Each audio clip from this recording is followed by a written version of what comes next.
looking for a really awesome and amazing graphic designer? How about an illustrator or a photographer? This is Rainey Roberts, and I wanted to tell you how you can get my designer, illustrator husband, Scotty Roberts, to work for you on your project. Do you have an awesome self-published book but no cover, or even worse, a cover that really sucks? Do you need a kick-ass logo for your company or some f***ing awesome graphic designs for your ads or website? Then get in touch with my husband for the best f***ing awesome kick-ass design and illustration. He knows his stuff, and he's been at this for more years than I've been alive. Go to ScottAllenRoberts.com. That's Scott with 2 T's, ALANROBERTS.com to take a look at his online portfolio of work, or call 651-468-8115. Now go out and kick some ass with some kick-ass graphic design. Hire my dad, so he can take me to Disneyland.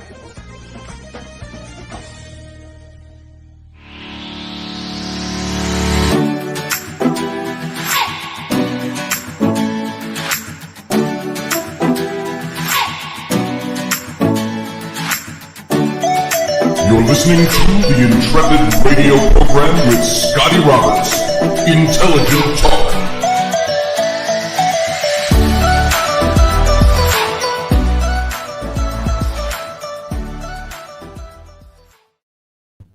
Well, hey, folks, happy Monday evening. Welcome to the program. This is Scotty Roberts, your host, right here on the Intrepid radio program. It's over at Odyssey Radio, ODYSY1.com.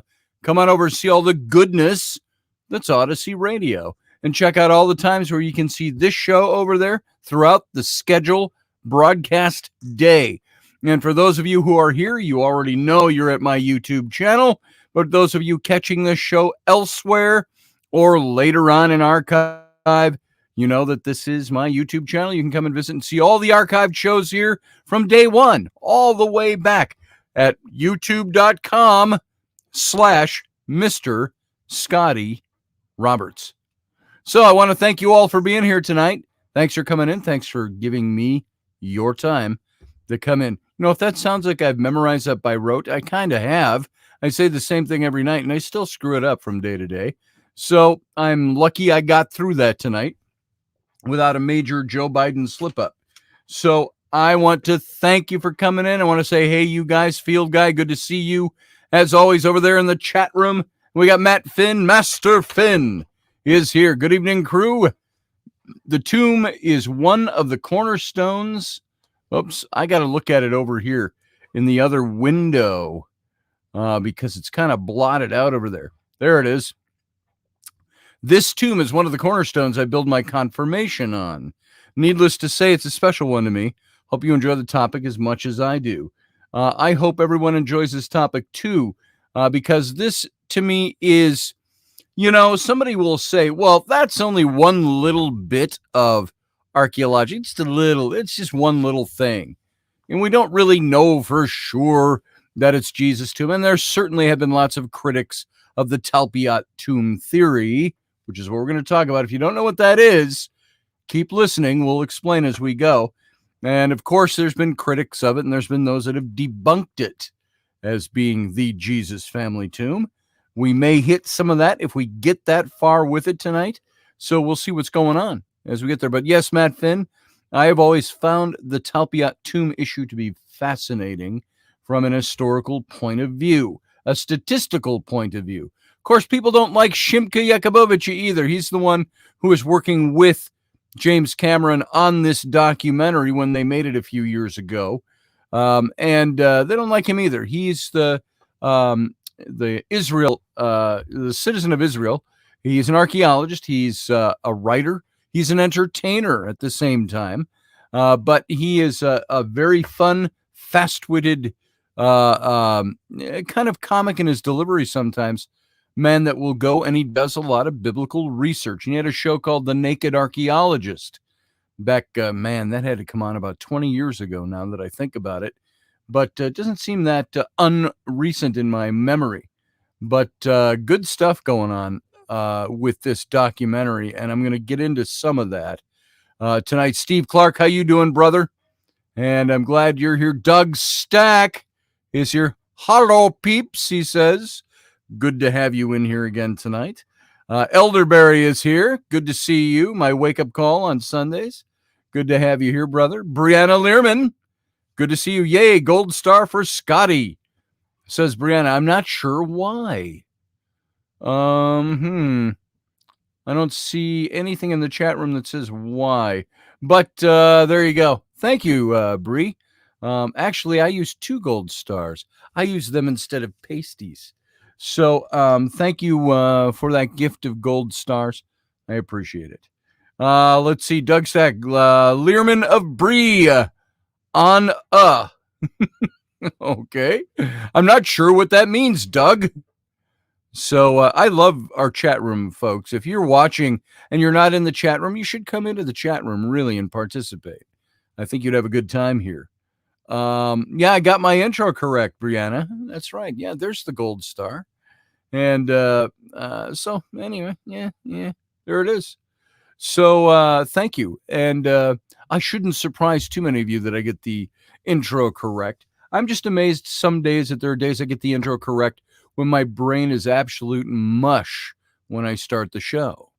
There I was sitting up on the sofa. I set my alarm because I look at my phone and I go, how much time do I have? I got an hour and a half before the show, and I'm watching some news, and I'm finally got our internet today. That's why I'm watching news clips is what I'm doing.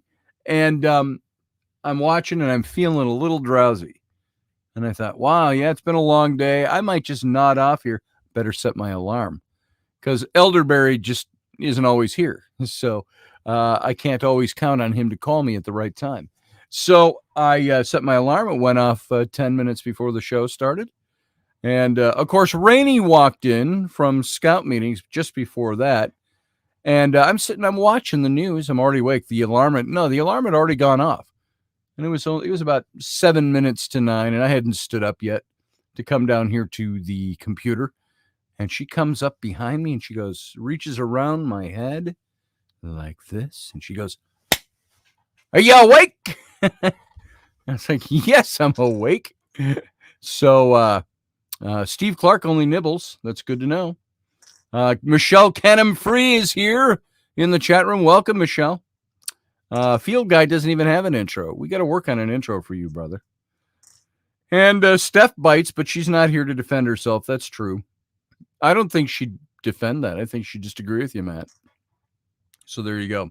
I know Matthew Sainsbury was in quite early this evening, but I don't know if he's here now. Hey, if you're out there, if you're catching this late, good to see you in here, or maybe not in here. So, yeah, I got to reach around from Rainey tonight. It only lasted a split second and ended with a bang. So, I'm going to do one thing that, and I hope you will enjoy this. I was talking to Leslie a bit online today about the new book coming out. Now, it's not my novel. I have kind of preempted finishing that by finishing one that has been in the works for just as long, and that is the my children's book, How to Be an Archaeologist. And it's not really a little kid's book. It's not like, here you go, 4th grade, or I'm sorry, 4-year-old or 5-year-old or 6-year-old. So they're not going to get it. They're not going to really, but a parent reading it to them is going to make all the difference in the world. And so my friend Pete Arnold, Pierre Arnold, he and I had devised this little company together about 3 years ago. And you remember me talking about it, Little Platinum Books. And we wanted to do books that were good for kids, but really written for adults with adult humor. And it was something that, Pete had this dream of doing books that were like how to undress a woman. And I thought it was kind of fun. And then he described what the company was going to do. And I thought, you're going to get kickback on this, Pete. And sure enough, we ended up changing things out on that. And I think much to the good of Little Platinum Books. And so we went out there and we devised a bunch of books. One of them was How to Rob a Bank. That one was just published. And Pete, I think, just got those in not long ago. I haven't seen them yet. He's going to send me some and I'll show you. And we devised a bunch of books. Matter of fact, you can go to littleplatnumbooks.com and you can see the website that we put up. Pete built that, but we put it up about 3 years ago. And we were doing a Kickstarter. There's a Kickstarter ad still on there. Don't click on it. The Kickstarter's already done 3 years ago, 2.5 years ago. And so moving on with this thought, one of the books was we wanted to do a series on Bring Your Kid to Work Day, or the how-to series, how to do something, how to be an archaeologist, how to rob a bank, how to clean a crime scene, how to steal an election was one of them, how to use a gun. All of these things, which were edgy for a lot of people out there in the political realm, but they were meant to be. But they were actually very good books. And so, like the How to Rob a Bank, which was just published, that book in particular was all about it's Bring Your Kid to Work Day, except in the story, but Dad's a bank robber, an international bank robber. And so he brings his kid to work with he and the gang and shows him how to rob a bank with him. And so it's a fun book. It's a fun little romp. It's adult humor. You're not going to try to teach a kid how to rob a bank, really. So now, same thing with this book. This was my baby, and Pete thought he was going to write it. And I said, no, I want to write this book, The How to Be an Archaeologist. And so I'm writing it and illustrating it. Those of you on my Facebook page, you've been able to catch or keep caught up a little bit with what I'm doing with this particular book. And so I want to show you some things about this book. And at the same time, I would like to also have a little encore. I told Leslie Holker, we're going to do a little encore of when I read this book online on this show not long ago. And this is all before we get into our topic tonight.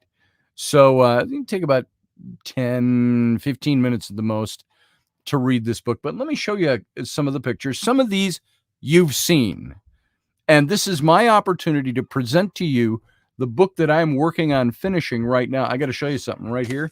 You see this? This is my list of illustrations yet to do on the book. So you see the one that's scratched off? There's just one scratched off. This represents about 20 hours of work yet on this book, and then the thing will be done. So I'm going to show you some things. Let me share my screen with you. There's probably a better way to do this, but this is the way I'm doing it. So I'm going to click on my screen. I'm going to share it. Okay, now I'm way over there in the corner. You can probably see me. You can see the chat room and my other chat room over here. Let's go over here. I'm going to go to Photoshop. Now, many of you have seen this already. This is the cover of the book. Now, this is a book as if you have opened it up and laid it flat. So you're seeing the back cover is on the left. The front cover is on the right. So this is How to Be an Archaeologist is the book. And so it will be a hardcover book. It'll be square bound and with some nice glossy, thick pages on the inside. And it's kind of cool. Now, let's see. Let me get the chat room up here. So just in case, you got to turn down the light a little bit. Your face is super white. Now that's funny. It's not showing up that way on my computer monitor. So I'll take a look when I come back onto the camera, Brianna. Thank you. So over here is my book layout program. Now, this is when you open up the book. This is the inside front title page. And then you turn the page. And what you're going to see here is all the 2-page spreads. This is how this book looks. So over on the left page there, you see all the legal information. And then the inside simple title page. And then it goes on and we're on page 1. So there's page 1. You see some of these illustrations you've seen already. And I've only got 4 illustrations done so far for this book. So there's page 1 and there's page 2. And that's the meerschaum pipe he finds in the river. There's page 3 where he's running to find out about the pipe. And then page 4. He goes to his house and he cleans up the pipe up here. You see it? He cleans up the pipe, puts it up on the shelf, And there it remains until you'll get the spoiler at the end of the book. And then we've got a bunch of blank pages here, you see. And the only other page that's illustrated was this one, because I did this page before any of them. Didn't even know what the book was going to be. I hadn't written the book yet. I did this illustration a couple of years ago that we used as a sample to show what this book would look like. And now I touched it all up and everything. It's changed just a little bit, the illustration, but there it is. So those are the 4 illustrations that I have done so far, and I've got 9 left to do. So, the cover isn't going to be a separate illustration, so we're already done with that.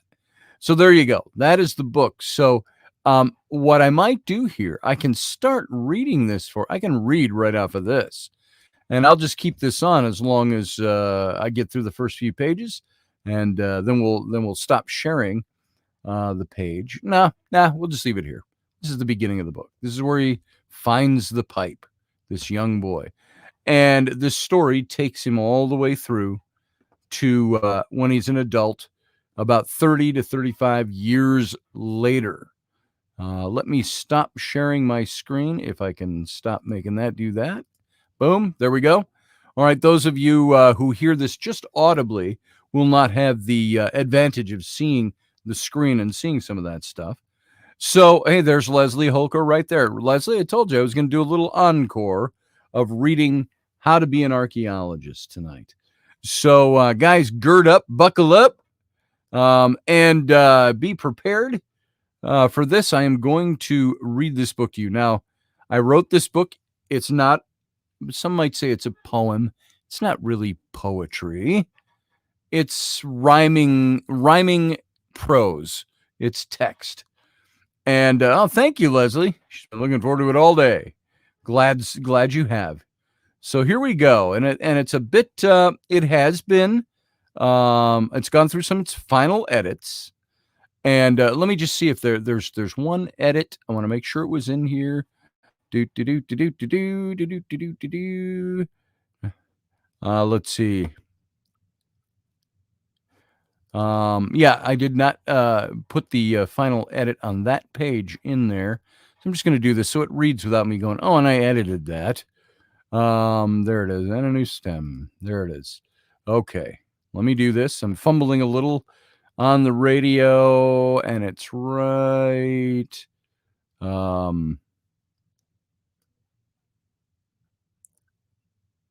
it is. Let me just drop an add any. Boom. Okay, now it's ready. All right, folks, I'm going to read this to you. And so sit back. I hope you enjoy this. Some of you have heard this before. Maybe many of you have heard it before. But this is the book, How to Be an Archaeologist. Here we go. Now think of some of those pictures you saw as I started this.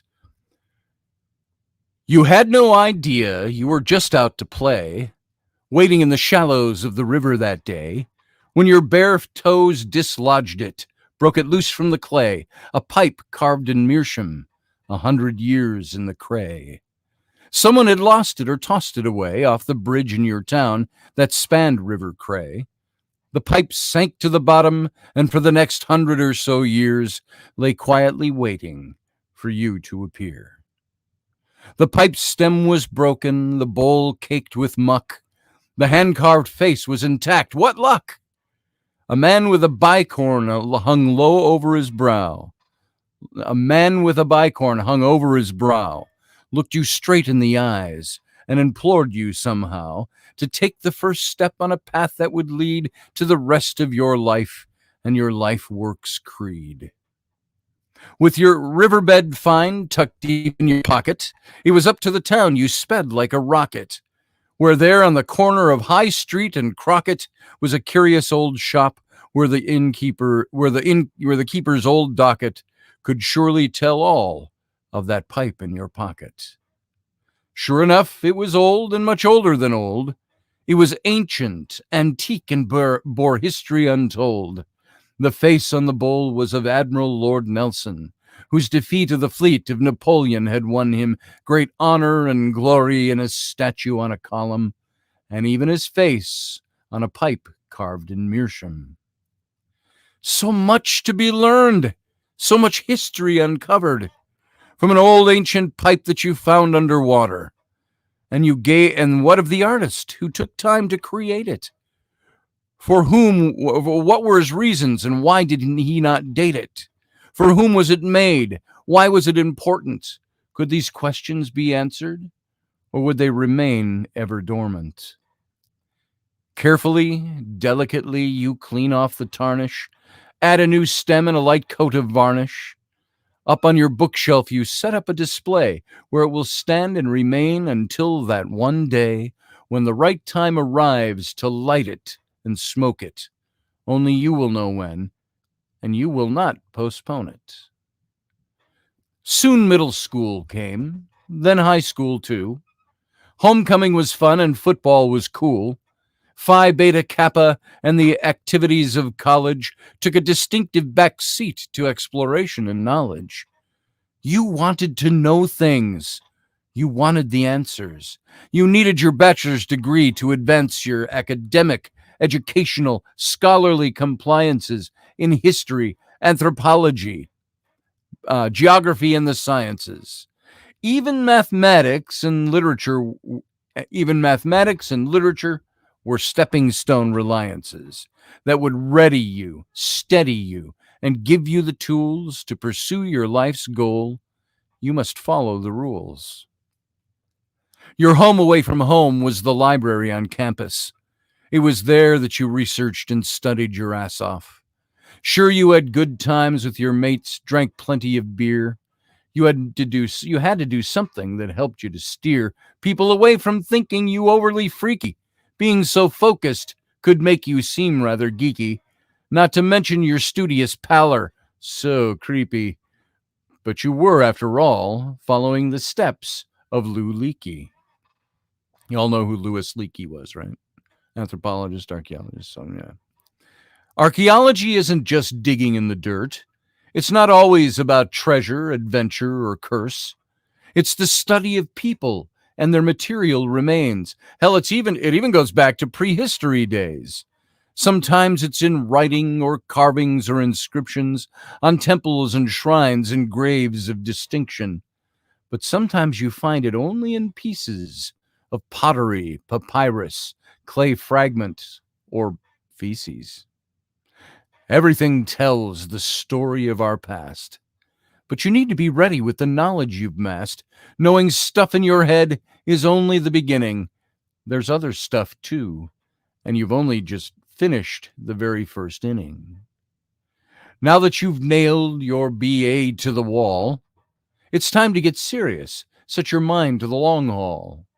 Of earning your master's, writing papers and thesis, of travel and internships working as an assistant. Anthropology, it's said, is the study of people, how they hunted and farmed, built monuments unspeakable. You study ancient languages and decipher religions, examine statues and pottery and tribal divisions. From the Maya to the Aztec, the Anasazi and the Hun, the Indus Valley Migration and Ancient Egypt 101. You absorb all the books, take your tests and read papers, siphoning all that you can from these academic capers. Soon the curricular mist of scholarship parts. You know what you want, you know where it starts. You hear the call of the ages through the dynastic haze. The riddle of the Sphinx reaches through the malaise. The voices have spoken. The gods have regaled you, despite all the piffle academia gave you. To the gods, demigods, and spirits of the dead, to the land of the pharaohs, you know you must head. A handful of years have now passed through your journal. Abu Simbel and Khufu only lent you a kernel of the grandeur that lies neath the sands neath your feet. The final step is begun for your beginning to complete. Identified and applied and now signed with the ministry, you've been granted permission to uncover history. a shovel in one hand and a trowel in the other, your third hand extended to a benefactor and sponsor. At long last you stand in Ra's blazing simmer, sinking your spade into your own quest for treasure. You won't find it in books. They don't teach it in school. The universities won't break with their cardinal rule that says it's all science, just history, nothing more. They give you lectures and letters, then matriculate you to the door. But it's there in that moment, after years of hard work, of reading, writing papers, and digging in the dirt, that you find yourself breathing the air of the ancients. You've moved rocks, sifted silt, and now you finally face it. Eternal life, it was written, resides in the name.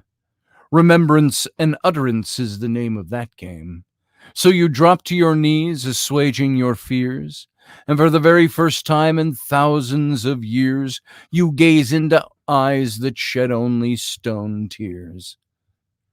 Your fingers brush lightly on glyphs carved so bold. There on the lintel, where in antiquity was told, the story of this man now 3,000 years old. In the recounting of his life and his deeds of great fame lay the resurrection to be found only in his name.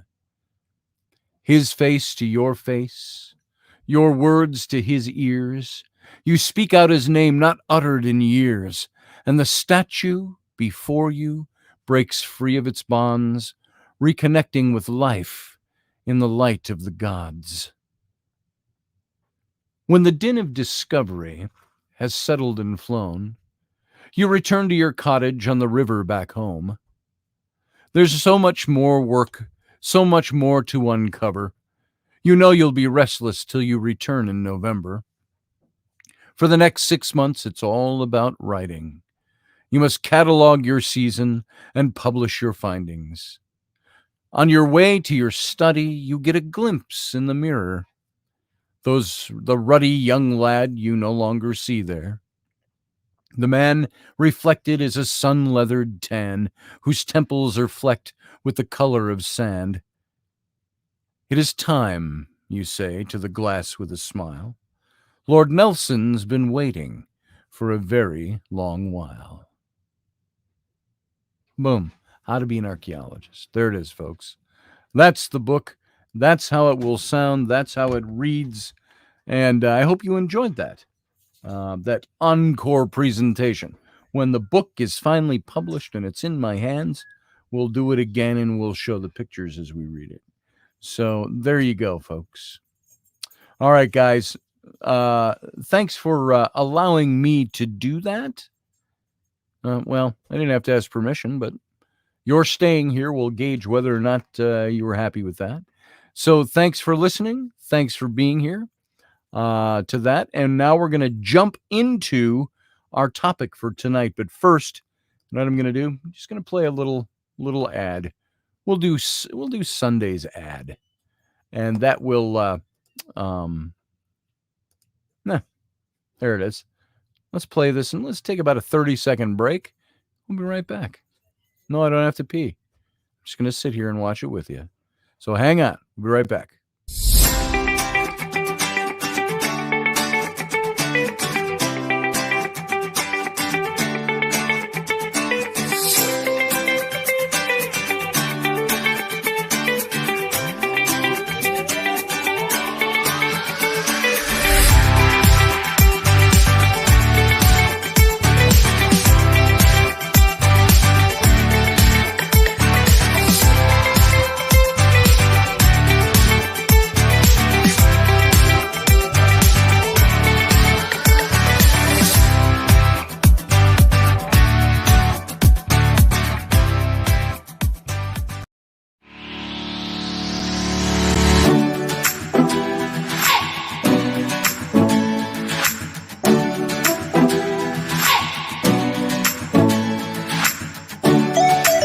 Listening to the Intrepid radio program with Scotty Roberts. Intelligent Talk.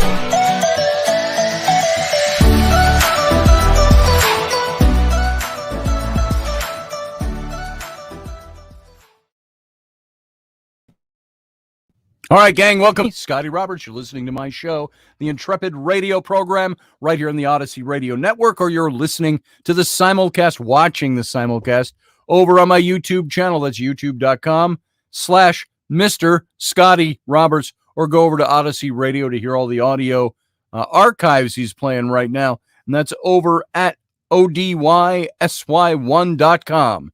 Go on over, see all the goodness that's Odyssey Radio. And say hi to Russ over there, the owner of the station. And so we're back. Thanks for allowing me the opportunity to. I love reading that stuff. The more I read it over and over and over again. It refreshes my memory of that stuff, and at the same time, it allows me to edit and find the flaws and so on. So thanks for letting me read that. I hope you all enjoyed that. Now, our topic for tonight is a continuation of, is it Monday or Tuesday? Yeah, it is Monday. My days just melt together. Whew. And by the way, I do have to put out a thank you to John and Brianna for allowing me to use their internet over the last 3 weeks. Since we moved into the new digs, took them a month to hook up the internet at our new house. A month, folks. And you know what? The guys arrived this afternoon. And Rainey just yelled in the background. We got internet. You can come over and say hi. You don't have to yell from the background. I like to yell. She loves to yell. That's the thing. Come on over, baby. There she is. So you going to yell some? No, I already yelled. Okay. All right.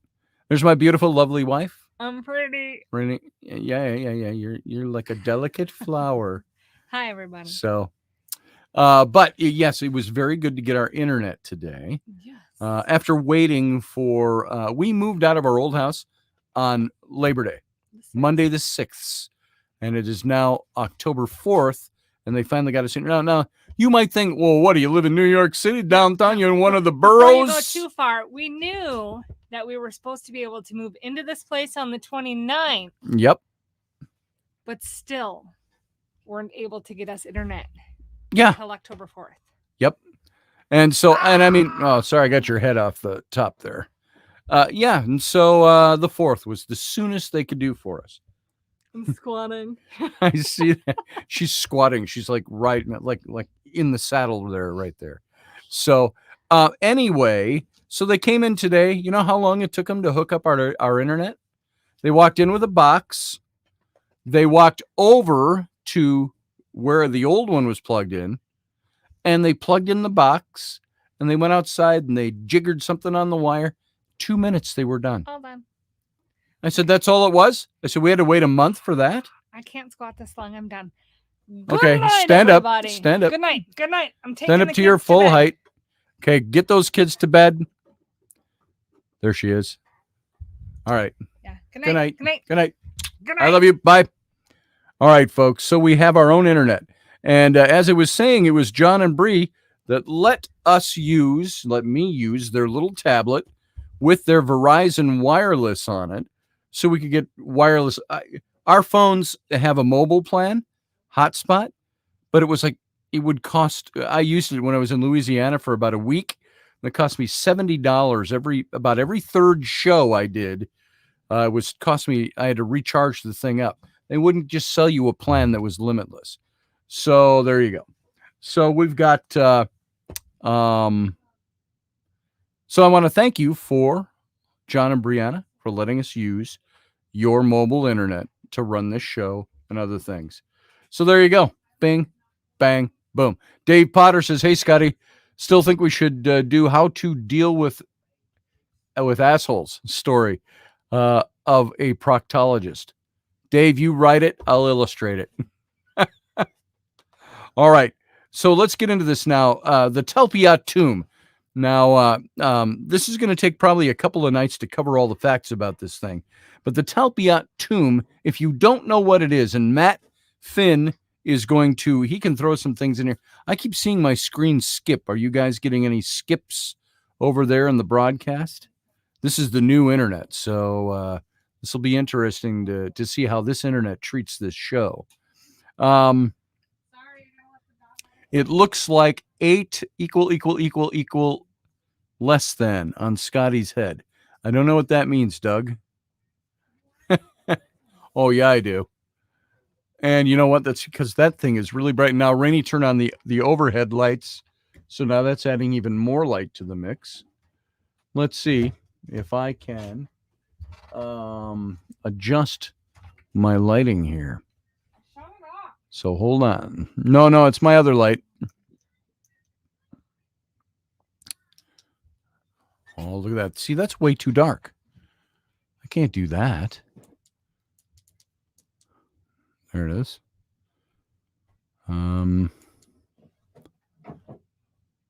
That should be a little better. Maybe. You know, it's funny. The camera adjusts for the background. There's less light there now, but if I turn the light up, you know what's going to happen? It makes the background look darker. Somewhere in there. Isn't this exciting, scintillating radio? Are you captivated by it yet? Boom, boom. You know what? I'm going to stop effing with it, and we're just going to leave it set. There you go. All right, that'll do. That'll do, pig. That'll do. I cannot see crap. I don't have my glasses on. So, Brianna, you're the one who told me it was too bright. Now you're telling me you can't see anything. So, all right, let's get into this. The Talpiat Tomb. There is a tomb that was discovered in Jerusalem, in the East Talpiot section of Jerusalem, and it was underneath somebody's patio as they were digging up to expand housing. And I've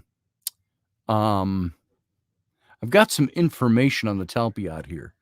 And the Talpiat Tomb, it's also known as the Patio Tomb, by the way, because of where it was located when they found it. But it's a rock-cut tomb. Now get your mind into the time of Christ, the things we know about the Garden Tomb, which some have said is they believe it's the tomb where Christ was buried. I've always had a problem with the Garden Tomb, even back when I was in seminary, only because that tomb is so far out of what is today the city walls. And Gordon's Calvary, the place of the skull, they call it Golgotha. It's a rock face that looks like it could have been shaped like a skull if you look at it at a certain angle. Surely this is where Jesus was crucified, and that's the tomb that's a stone's throw away from it. Well, now, that's outside the city walls. The Bible said he was the place of the skull. Golgotha was outside the city walls. And so was the tomb. But remember, 2,000 years ago, the city walls were much further in to the heart of the city than they are now. So the Garden Tomb, you had to walk a quarter mile away from the city to a half a mile away from the city just to get to the Garden Tomb and to get to what they call Gordon's Calvary, the guy who first identified it. And so there's a lot of scholarship that thinks that, hi, good night. See you in a while. Oh, my folks. All right. Where was I? Mars. That's right, Mars. We were talking about Mars. No. I am really trying to remember my spot. They're saying there's a lot of scholars that say that when Helena, the mother of Constantine the Great, in the early 300s, when he sent her on the missions to find all these places, identify the places in the Holy Lands with where Jesus lived and where he walked and so on. And she had the Church of the Holy Sepulchre she built. It's still there. The Church of the Nativity, it's still there. They had the place where there was Golgotha, where she said this is where this took place. Now, keep in mind, when she did this, it was about 250 years after the time of Christ. And on the place like with the Church of the Nativity, that was all what existed there right after the time of Christ. Because of Christianity, it was the emperor, was it Hadrian or no, I'm mixing up my my emperors. Early first century emperor, or I'm sorry, mid to late first century emperor. He built a temple to Jupiter, I think it was, on the site of the Church of the where the Church of Nativity is now. It was in ruins by the time Helena got there, and she rebuilt. You know why the emperor built it on that site? It's because this was the site that everybody said was the site where the cave was, where that held the stable, where Jesus, within 100 years of his lifetime, 50 years of his lifetime. And so the emperor put up a temple to Jupiter there. And so Christians could go away. So, yeah, I'm better now, Barbie. Barbie D, thank you. And welcome, by the way. David Castle, welcome. Somebody else I saw in there that I didn't say hi to. I saw Michelle Canham-Free. And there was somebody a little earlier on. Morgan Snow is here. Leslie is here. There was somebody I hadn't seen, and I did not recognize, at least I didn't recognize his name. I'm going back a little bit here. John Brewer. I don't know if you've been to the show yet or not, but welcome if you're still here. Glad you're here. So all of these sites that we've identified, and the reason I went into the time about that, because we're talking about the Talpiat Tomb and whether or not this is the actual tomb of Jesus, or whether, sorry, I had my eyes on somebody that was doing something naughty over there, the dog. And I preempted her. Yes, we do have a studio dog. And so the Talpiat Tomb, it was discovered, and there are people that think that this might be the tomb of the Jesus family. Now, if you believe that Jesus was the Son of God, that he died, that he was buried, that he rose again, and that he rose again physically and then ascended into heaven, his body wouldn't be in the tomb, would it? So there would be an empty tomb, a forever empty tomb for Jesus. But there are some theories about that. The Tapiat Discovery was something that they originally found in 1980. And the tomb yielded a lot of human remains, several carvings. They had these bone boxes, or these ossuaries, they're called. And the Talpiat Discovery was documented in 1994 in the Catalog of Jewish Ossuaries in the collections of the State of Israel. They were numbers 701 through 709, these ossuary, these stone bone boxes. And these bone boxes always had a marking or the person's name carved into them. And it was usually for the purpose not of so much identifying it to the public, but so that later, a year later, they would come back and they would take the bones out and bury them properly, and the ossuaries were put back in to the family. It was something like that. So, and we'll get into that a little bit more, but the discovery was documented in 94, and later that year, there was an article that was describing the find that was published in volume 29 of Atikat, and it's the Journal of the Israel Antiquities Authority.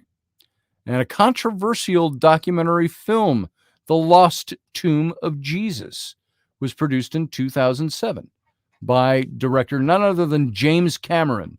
You know, James Cameron from the movies Avatar, the movie Avatar, from the movie Titanic, and other movies that he's made. And he teamed up with Simcha Jacobovici. And the film was released in conjunction with a book by Jacobovici and Charles Pellegrino.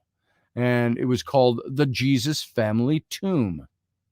Now, the book and the film make the case that the Talpiat Tomb was the burial place of Jesus of Nazareth, and members of his extended family and several other figures from the New Testament were in this tomb as well.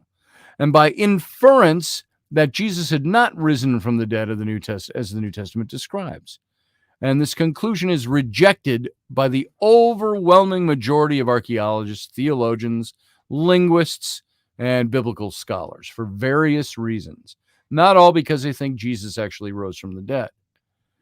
And so the archaeological team that excavated the tomb in 1980, they determined it to be from the Second Temple or the Herodian period, which is the period of Jesus' life, which lasted from about 538 BCE to 70 of the Common Era, or AD, until the Romans destroyed it in 70 AD. So typical of the area, a tomb of this type would be assumed to have belonged to a wealthy Jewish family. About 900 similar tombs have been unearthed in the same area.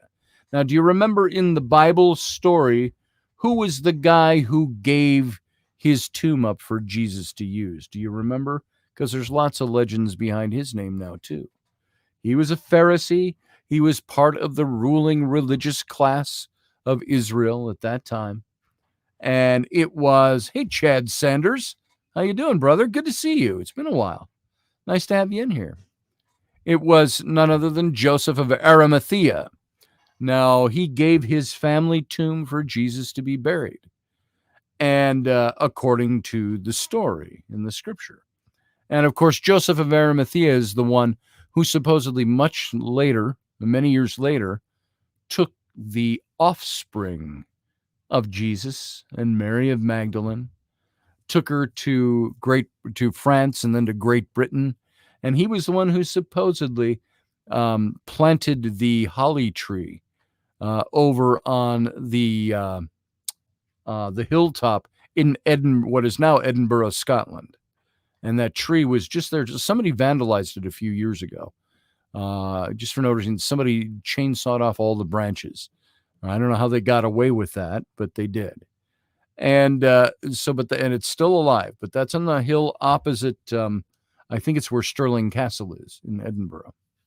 So the tomb isn't open to the public. The Talpiat Tomb.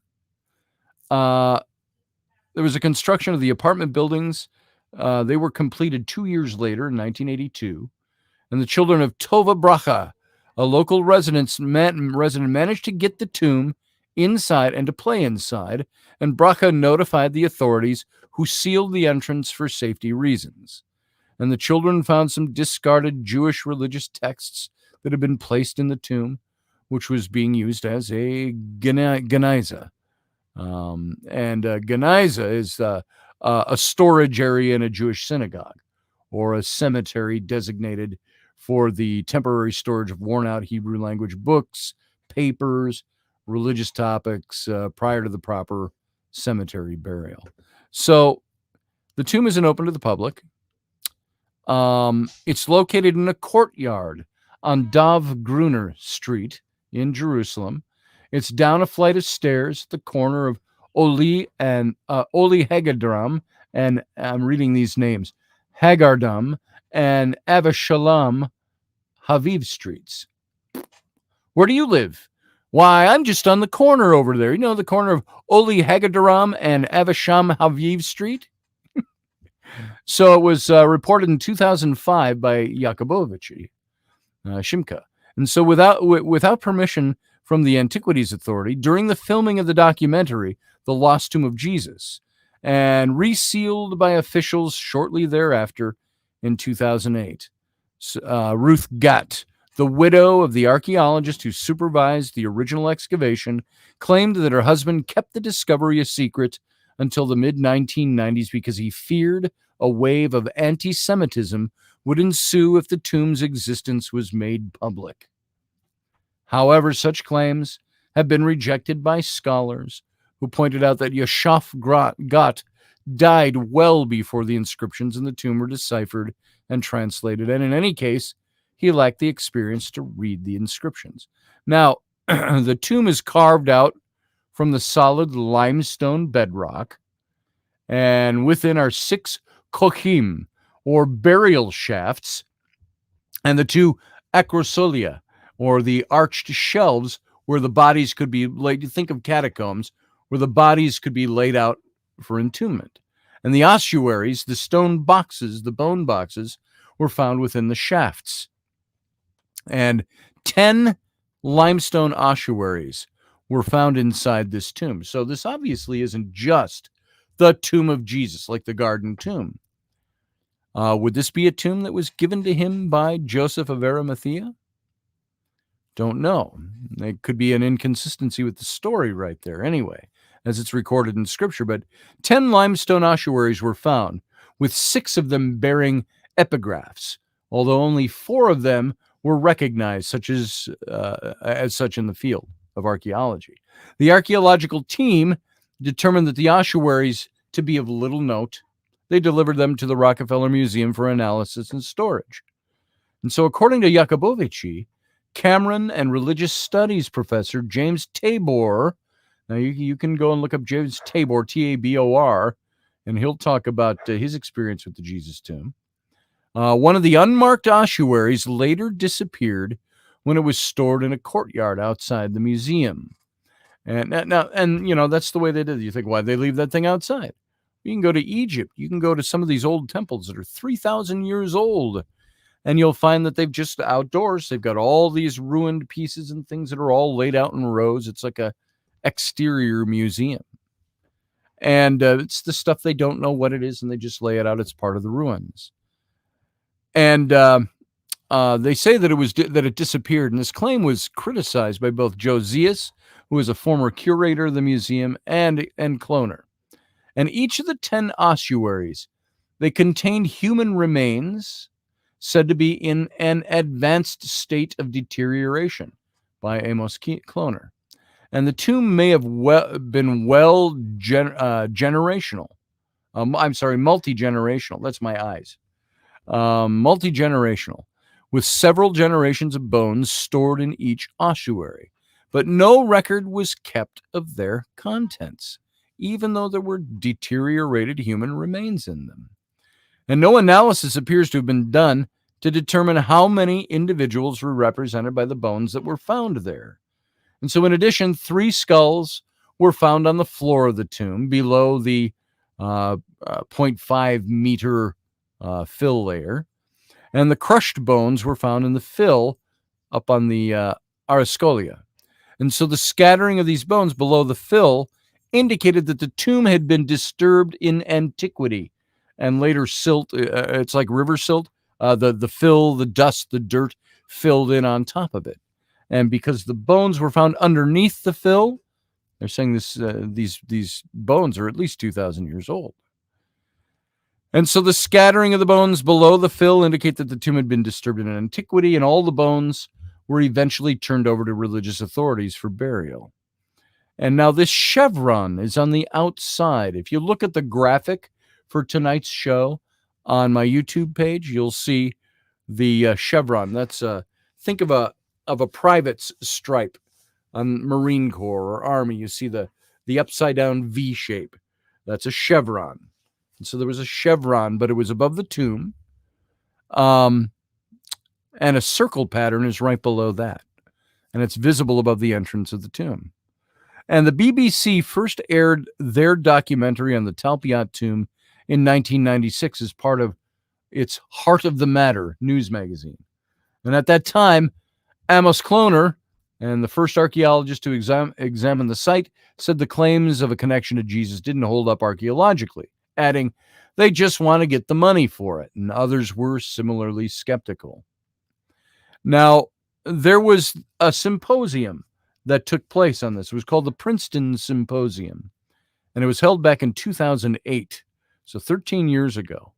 And following a symposium, the Third Princeton Theological Seminary Symposium on Jewish Views of the Afterlife and Burial Practices in Second Temple Judaism, evaluating the Tapiat Tomb in context. How's that for a title?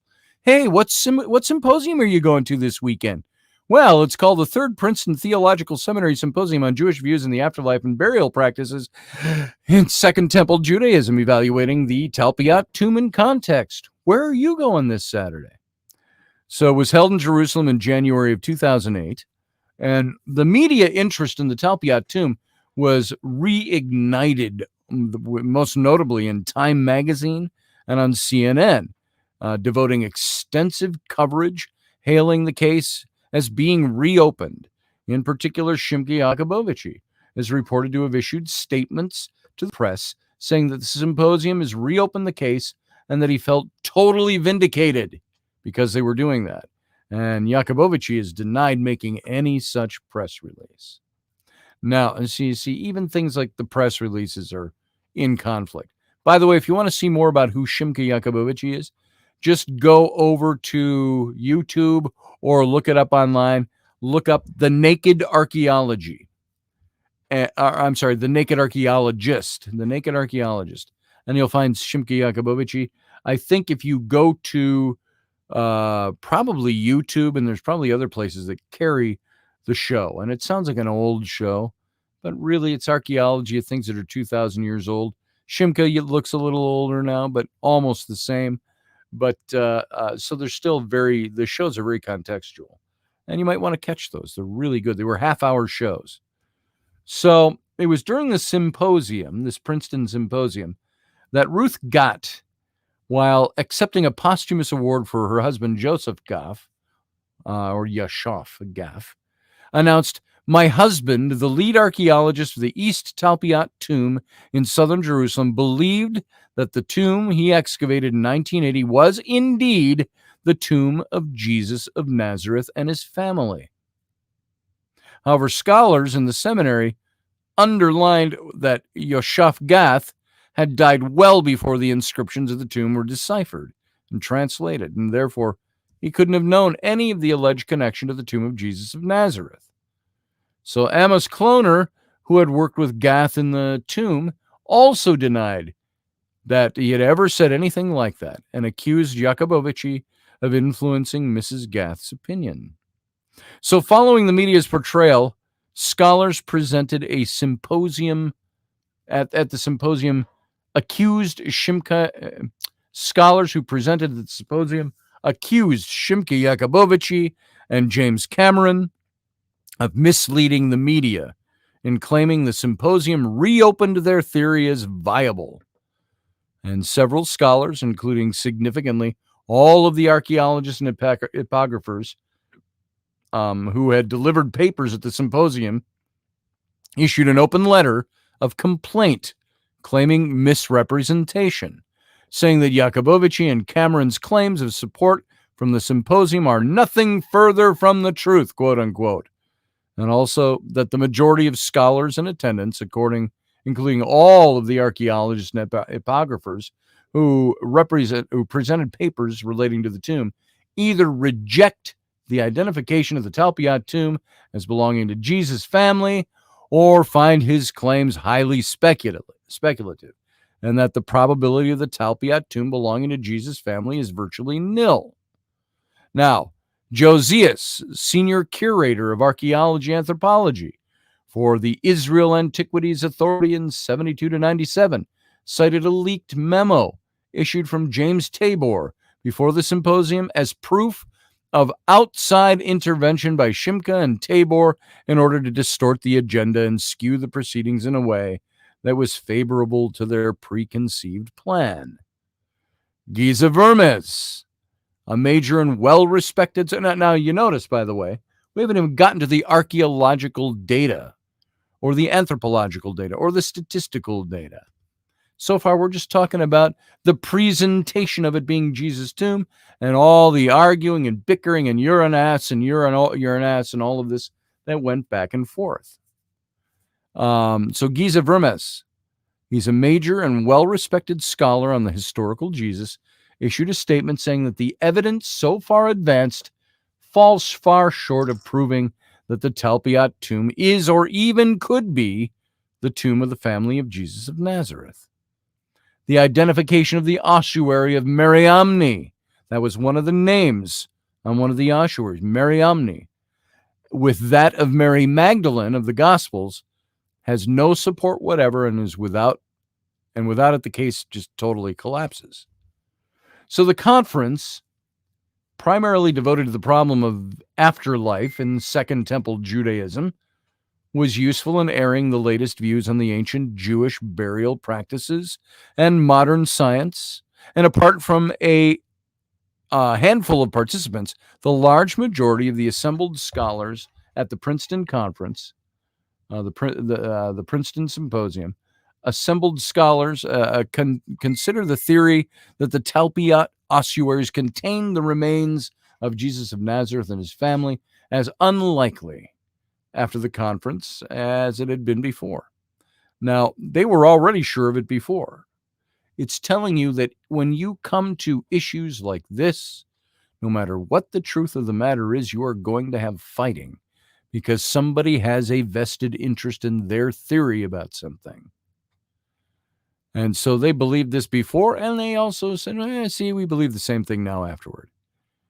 And so There was a quote here I want to read you. In my historical judgment, the matter is, and in the absence of substantial new evidence, should remain closed. This is what Getz said. Or, I'm sorry, Giza Vermes.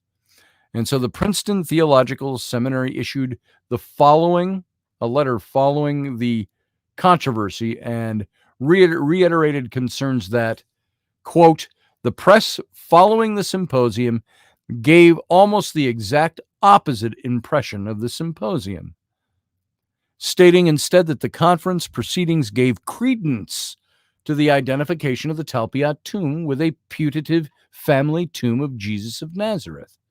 As is abundantly clear from the statements and to the contrary that have been issued since the symposium by many of the participants, such representation are patently false and blatantly misrepresent the spirit and the scholarly content of the deliberations. So issued was the letter. In addition, the proceedings of the symposium will be edited by James Charlesworth and published, he said. And at the end of the symposium, Charlesworth stated that most archaeologists, epographers, and other scientists argued persuasively that there is no reason to conclude that the Talpiat Tomb was Jesus' tomb. And so in addition to the scientific journal, and by the way, I just read a quote of James Tabor's last week that said all of our beliefs about this being the Jesus tomb were absolutely verified at the symposium. And so you can see the controversy just brewed. In addition to the scientific journal Near Eastern Archaeology, published by the American Schools of Oriental Research, contains several articles concerning the Talpiat Tomb, including an overview over the controversy. And in a debate with the Dallas Morning News, evangelical scholar Darrell L. Brock from Dallas Theological Seminary, a big well-known seminary, still today, was when I was in school, and agnostic scholar Bart D. Ehrman. I've got a bunch of his books on my shelf. He's the University of North Carolina at Chapel Hill. Both concluded that the Talpiat Tomb has no connection whatsoever with the historical Jesus. In a 2015 article for the CNN website, Joel S. Baden, remember Joel Baden? I remember I mentioned to you I've got a book of his that sits on my shelf on King David, and I drew a lot of my material for my series on King David a couple of years ago. Joel Baden is the Yale Divinity School. He's the chair of Hebrew Studies at Yale Divinity School. And Candida Moss from the University of Birmingham, they dismissed Jacobovici and Shimron's theory, stating that the evidence is faulty and the story doesn't make any sense. So the lost tomb of Jesus and the Jesus family tomb is what we're talking about here. Is the Talpiat Tomb a cornerstone for Christianity, Christian evidence of Jesus having a tomb? Or is it the opposite? Is it to be debunked? Has it been debunked? Is it nonsensical? So the lost tomb of Jesus, this documentary, which you can watch, you can go look it up. I think, Matt Finn, if you haven't already, if you can paste the link for that, you can watch the documentary put out by James Cameron and Simcha Jacobovici. But this premiered on March 4th of 2007. And it was time to coordinate with publication of Jacobovici's book, The Jesus Family Tomb. And Jacobovici argues that and by the way, I had invited Jacobovici to come to one of my Paradigm Symposiums that we put on between 2012 and 2016. And he agreed he was just a little spendy for me. So, and we would have had to fly him out and get him the year we asked him and get him back home by Saturday because it was Passover. So it didn't happen. But, and I've always liked Jacobovici. But he argues that the bones of Jesus, Mary, his mother, and Mary Magdalene, who many believe was Jesus' wife, along with those of some of their relatives, were once entombed in this cave. And working with statisticians, archaeologists, historians, DNA experts, robot camera technicians, epigraphers, and a forensic expert to argue his case. And Israeli archaeologist Amos Kloner, who was among the first to examine the tomb when it was first discovered, said the names marked on the coffins were very common at the time. He said, "I don't accept the news that it was used by Jesus or his family," he told the BBC News website. And the documentary filmmakers are using it to sell their film. The thing is, all the names, while common names of the day, were all names that were mentioned in the Bible in the Jesus family. So that's interesting.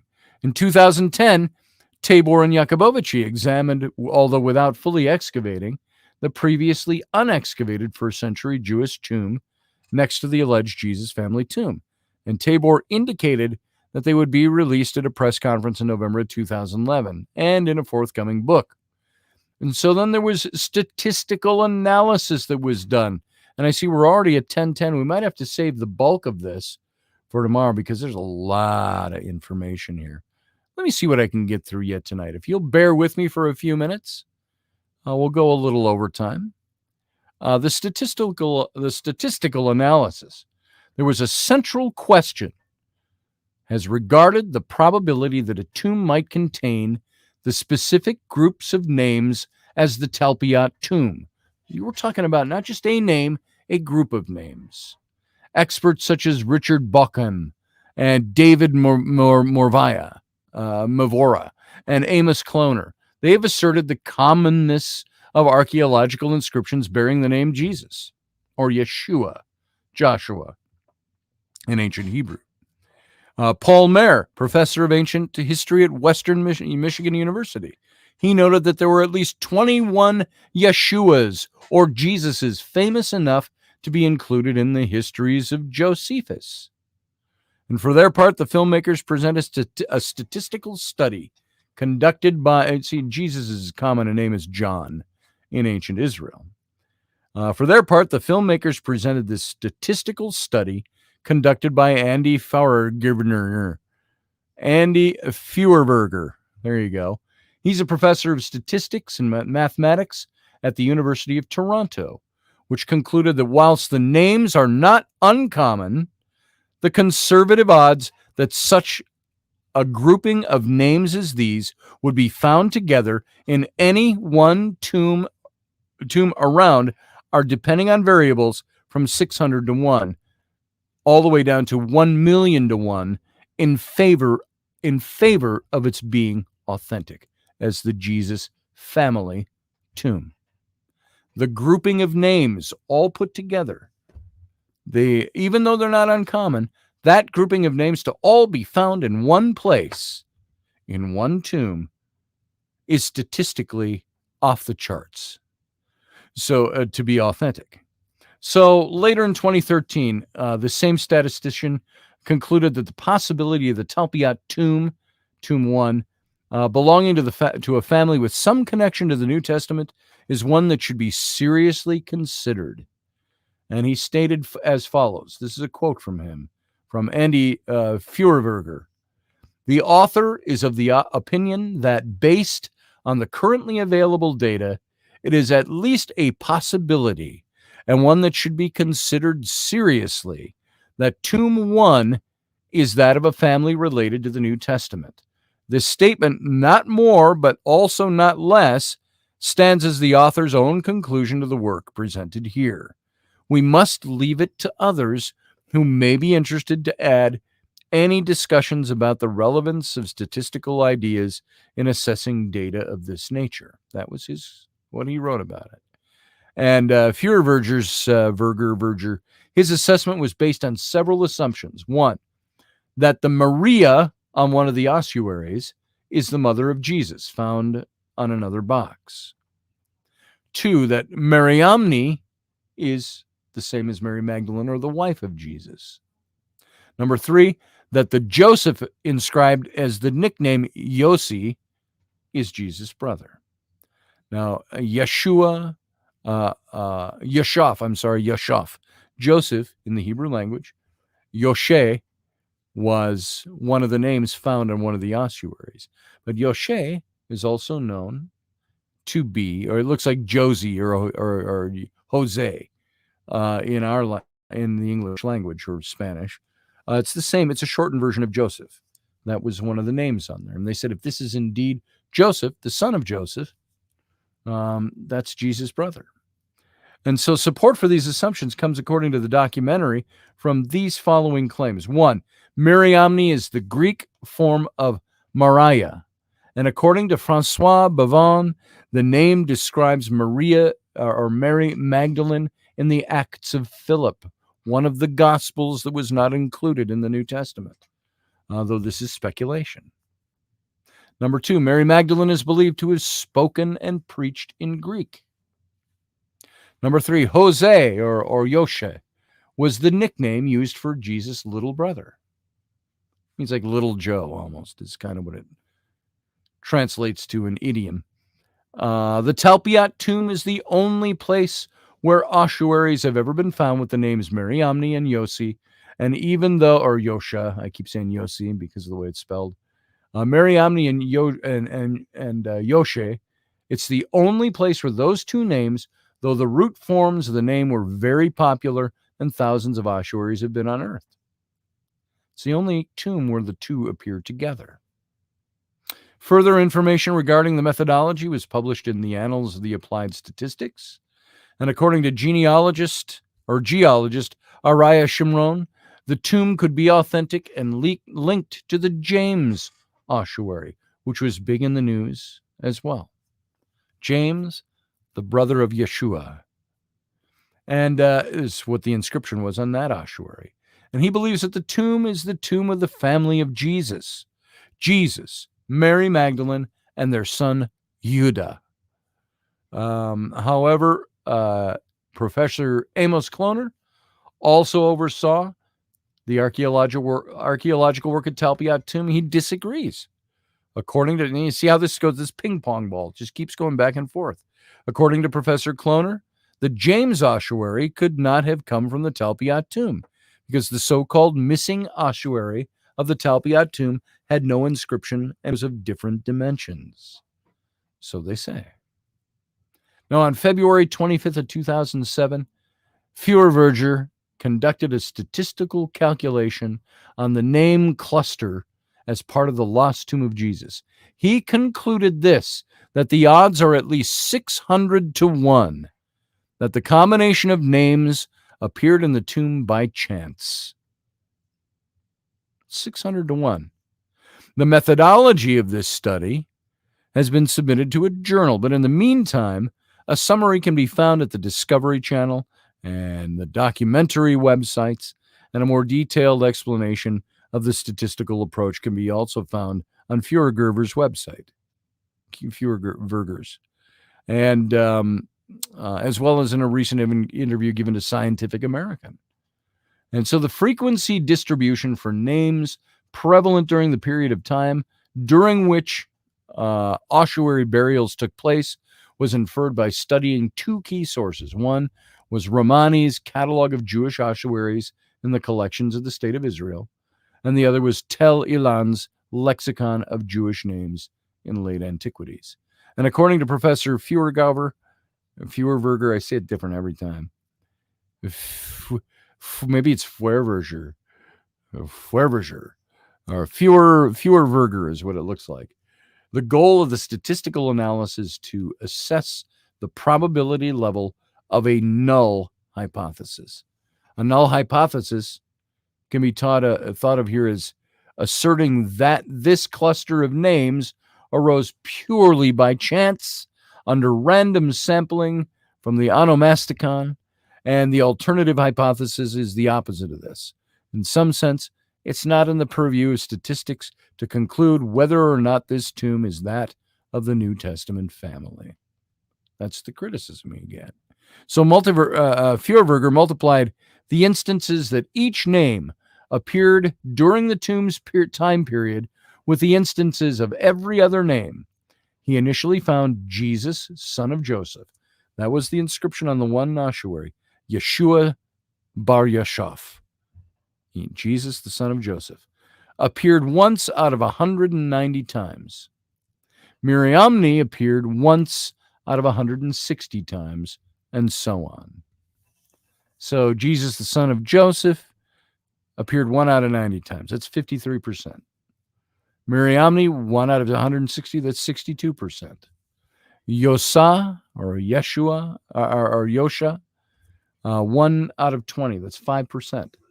Maria, 1/4 of the time, that's 25%, and so on and so on. He next divided 2,432,000 by 4 to account for the bias in the natural record, or the historical record. And he further divided that result by 608,000 by 1,000 to attempt to account for the number of explored tombs from first century Jerusalem. And Feuerwerger's conclusions have been called into question. According to some, multiplying the individual name probabilities is wrong because many permutations of the same names are possible. So they're basically saying there might be different versions of the same name, so that doesn't count. The inclusion of Mariamne in the calculation is based on 2 assumptions. That Mary Magdalene in the New Testament was Jesus' wife. And by the way, Mariamne, the name that appears, that's the name that is used for Mary of Magdalene, or of Magdala, the wife of Jesus, in the Gospel of Philip. They use the name Mariamne, meaning the great teacher, the one that Jesus left behind to teach the disciples and the followers. So the calculation adjusts only for 1,000 tombs found in Jerusalem instead of the whole Jewish populace that lived in the area. And so this effectively assumes that Jesus' family in the New Testament did indeed have a family tomb, and it was among the 1,000 tombs found in the Jerusalem area. And there's no historical evidence for this assumption. Some experts, including archaeologist Amos Kloner again, the one who excavated the tombs, do not accept that the poor family from Nazareth had a family tomb in Jerusalem, and that is all by itself is a preconceived notion. It's one that rattles me. Jesus' family is always referred to as a poor family from Nazareth. I don't think they were poor at all. They may not have been wealthy, but remember, Joseph, Jesus' father, Mary's husband, was a contractor in stone and carpentry. I think he did well for himself. They also had a home in Egypt. So it's like having the lake cottage. So the inscription Judah, the son of Jesus, is ignored in the calculation altogether. Since most scholars consider the historical Jesus to be childless, some people believe this inscription should be included in the calculation to reduce the probability that the tomb belongs to the Jesus family. So Stephen Fahn, who is the president of Jerusalem's University of the Holy Land, points out that the commonality of these names suggests that the probability is much lower. And so remarkably, a mere 16 of the 72 personal names found on ossuaries account for 75% of the inscribed names. And among these top 16 names are Mary, Joseph, Jesus, Matthew, and Judas, and variations thereof. And so between the submission of Feuerwerger's paper to the journal and its publication, Francois Bavon noted that he had not made the statement about the name of Mariamne, which had been ascribed to him by Jacobovici and conveyed to Feuerwerger. So specifically, though Feuerwerger had factored into his calculations this understanding that Bavon had identified Mariamne as the most likely name of Mary Magdalene, Bavon did not hold that belief.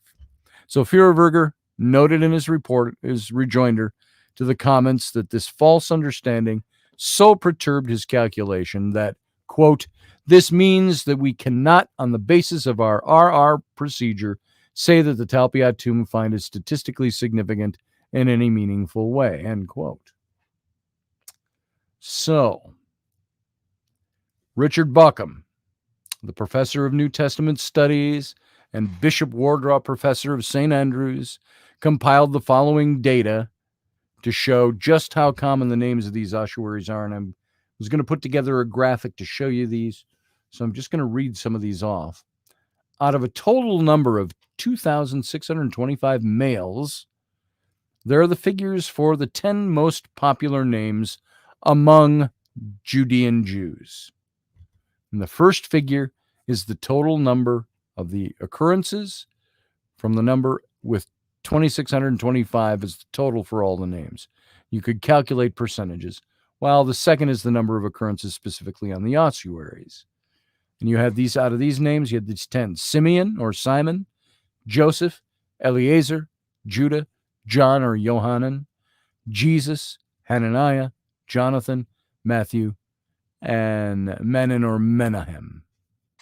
And the total references range from the 240s, found on the ossuaries, significantly less, and the percentages are down under 10% each of the total references. So for women, there are a total of 328 occurrences, or women's names are much less often recorded than men's. And figures for the 4 most popular names are this: Mary or Mariamne, Salome, Shalamzian, and Martha. And again, for Mary or Mariamne, the percent of total references is 21%, and so on. And all these figures, hard to display figures in just or verbal form. But there you go. The numbers are significant. And so Colin Altkin, he's a professor of forensic statistics at Edinburgh University.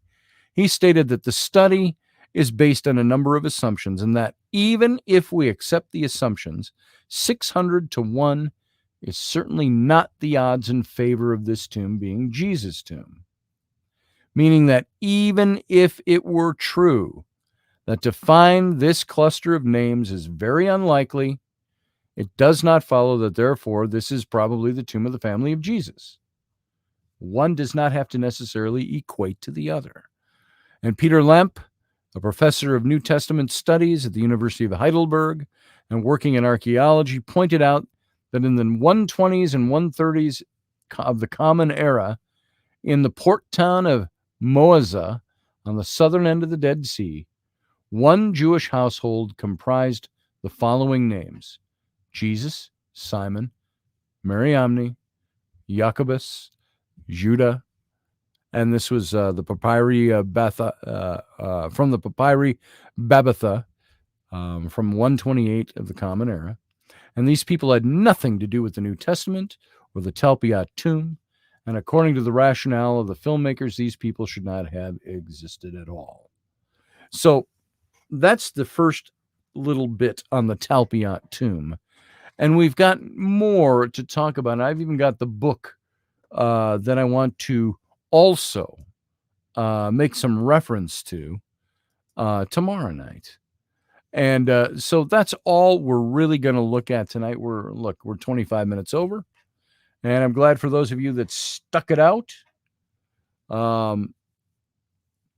Slightly Slanted Sleuth, good to see you, by the way. I was so into relaying information, I didn't see it slip in there. Slightly Slanted Sleuth says, Jesus may have been flesh, but it's not a person, it's the light. And Matt Flynn says, perhaps a dual meaning. In fact, much of it has a greater meaning. There you go.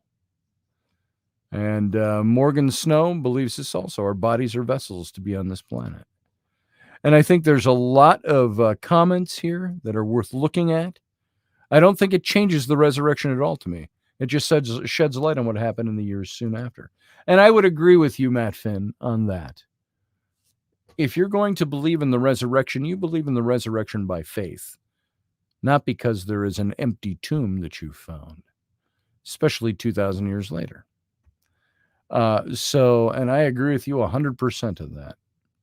Slightly Slanted Sleuth, thank you for the gift. I appreciate that. For the super sticker, means a lot to me. Thank you. And Sean Stroik says, no coincidences. I agree with you, brother. No such thing as coincidences. Scotty, you now owe me $625 doll hairs, or 625 doll hairs. You got it, brother. I'll find them somewhere. Ship them off to you. If you get an envelope, an unmarked envelope with a bunch of hair in it, you know what it is. You know, my daughters brush their hair every day, and there's always a big clump of long hair in the bathroom. So we'll see what we can save up for me. We'll send you enough to stuff a pillow. Let's see. Matt Finn says it's the right area. It's the right time with the right names. Features a unique symbol along with dozens of holy texts buried in the tomb years after.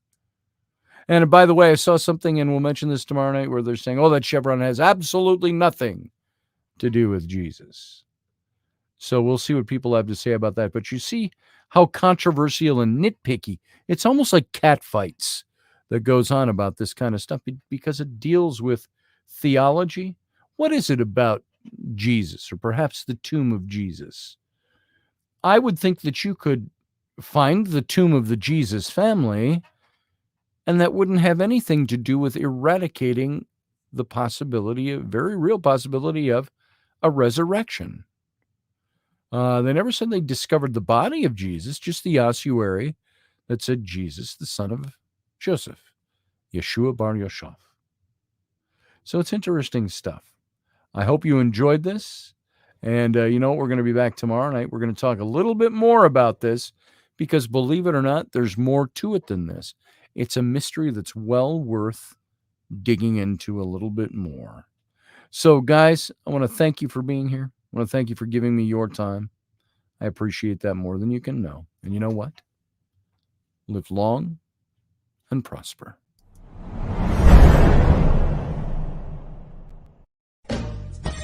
Are you looking for a really awesome and amazing graphic designer? How about an illustrator or a photographer? This is Rainey Roberts, and I wanted to tell you how you can get my designer, illustrator husband, Scotty Roberts, to work for you on your project.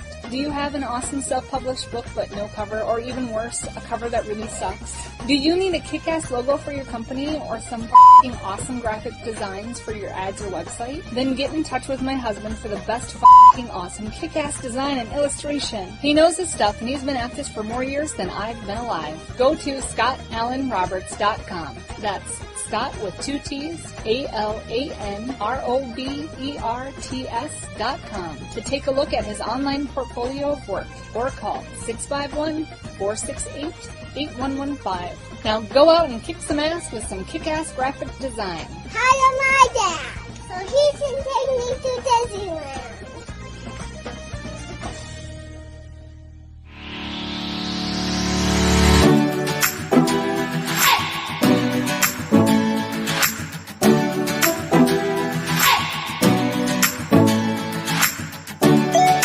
You're listening to the Intrepid radio program with Scotty Roberts. Intelligent Talk.